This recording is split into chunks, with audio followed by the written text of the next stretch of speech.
So Anna from Cary has the first question. It says, what's the difference between keto and a low glycemic diet or low glycemic index diet? Are they both effective for weight loss? And I'll take this one head on. I used to teach, really, when I first got started in this business 18 years ago, the idea of a ketogenic diet was a lot less, well, it was just called the Atkins diet back then. That's really what it was called. And people weren't using that term a lot, ketogenic diet. It was something you might hear at medical conferences, but you weren't seeing it out in the lay public, and the internet hadn't matured into what it is now. People didn't even have smartphones yet. They were doing those old flip phones, So, the idea that you could spread this information on the internet really wasn't happening yet. So these terms that didn't spread like wildfire like they do today. And so this word keto or ketogenic wasn't there. It was just really low carb diets like the Atkins diet. And then there was this idea of the low glycemic index diet. Both are effective at helping you lose weight. The low glycemic movement kind of came originally out of Australia and New Zealand and down that way, but became popular in many parts of the world. And it was based on a system where you would rank foods by how quickly they made your blood sugar rise. So you could do a finger stick blood sugar, for example, right? So Michelle, if I fed you a piece of red velvet cake and started pricking your finger every 20 or 30 minutes for a couple hours, we could plot then the rise of your and fall of your blood sugar, right? And it's based on that, using glucose as a certain amount of glucose a person would take, and that score was 100, and something like butter, which had nothing in there, had no rise in the sugar, would be 0. And so there was this number system, and anything under 55 on the glycemic index was considered to be okay. But you still had to watch portion sizes, because there was some stuff in there that wasn't exactly healthy, but because it didn't spike your sugar, I was telling the producer that these heavily meat-laden pizzas they were in the 40s so it makes them okay on the glycemic index system. But you can eat a large pizza and it's defeating. You're not going to lose any weight if you eat the whole thing, right? But if you had like 2 slices, okay, fine. The fruits that had a higher sugar content, much higher score. Vegetables had a really low score. Meats, all the things that we teach as low carb here, these things had really low scores. So you can think of the keto diet as a way, it actually is a type of low glycemic index diet. It's just one that's really low glycemic index, right?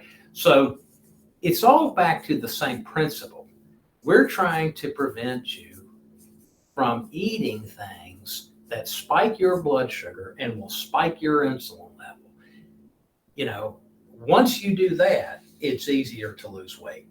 Okay. So I always say, just to sum it up, we try to get you eating animals, what comes from animals, and what grows in gardens, because those things are natural, unprocessed, and they keep your blood sugar from spiking and your insulin level from spiking. And,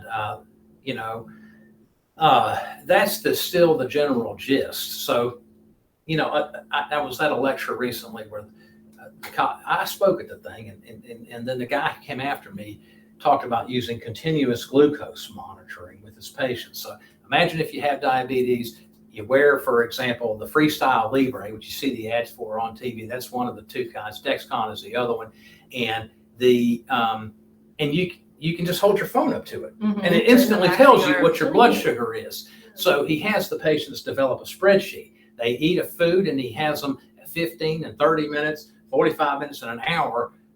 You can see how quickly whatever it is they ate made their blood sugar, and they make a data a sheet, using like Microsoft Excel, so they know the things that cause the least rise and the most rise. If you think about the things that you like, there's probably 100 things you like to eat and drink on a regular basis. And once you know the 100, then you know what it's doing to you, right? And so under his system, and it was not a literature-based thing, it was just something they kind of came up with, anything that caused a sugar rise of 40 points or more within an hour, boom, it's out. You can't do it, right?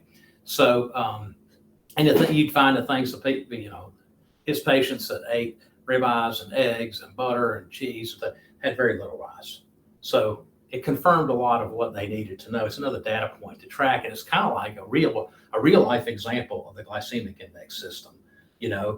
if I eat an apple, how much is my blood sugar going to go up? It gets very personalized at that point. Yeah, it can vary a lot from person to person. That's right. So the CGMs, as they're called, the continuous glucose monitors, can be really neat. And some people will do them even if they don't have diabetes because they're just really curious, want to know. Yeah, it's a little harder. They're a little harder to get. It can be expensive. Yes, they're expensive. You have to have a prescription from the doctor, and you have to go through the company that makes them. And it kind of gets pricey if you don't have diabetes. You don't want to get diabetes just so you can get a monitor. You know? So there's some limitations there. I think the day's coming, though, where this stuff will be widely available. And you'll just have it and you can do it. And I think it's going to get really popular. So anyway, look, the bottom line is these diets can be effective for losing weight, Anna, in answer to your question.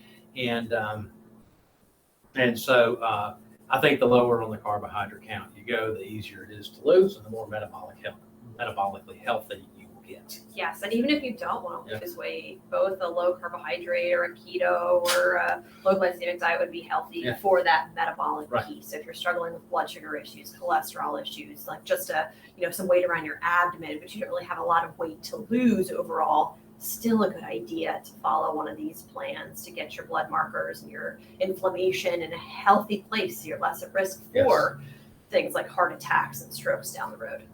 Yeah, I would just point out, on that, one of the things that out of that sort of line of thinking that was really evident to me was oatmeal. Yeah, I mean, there's a lot of people that think that oatmeal is the way to go in the morning. Yeah. And you could not be more wrong. That oatmeal drives your blood sugar through the roof and very quickly. Yeah. Especially the instant ones that are full of sugar. Even the slow ones, not ideal. Plus, they're very low in protein. That's right. We have this conversation a lot. People say, but oatmeal is healthy.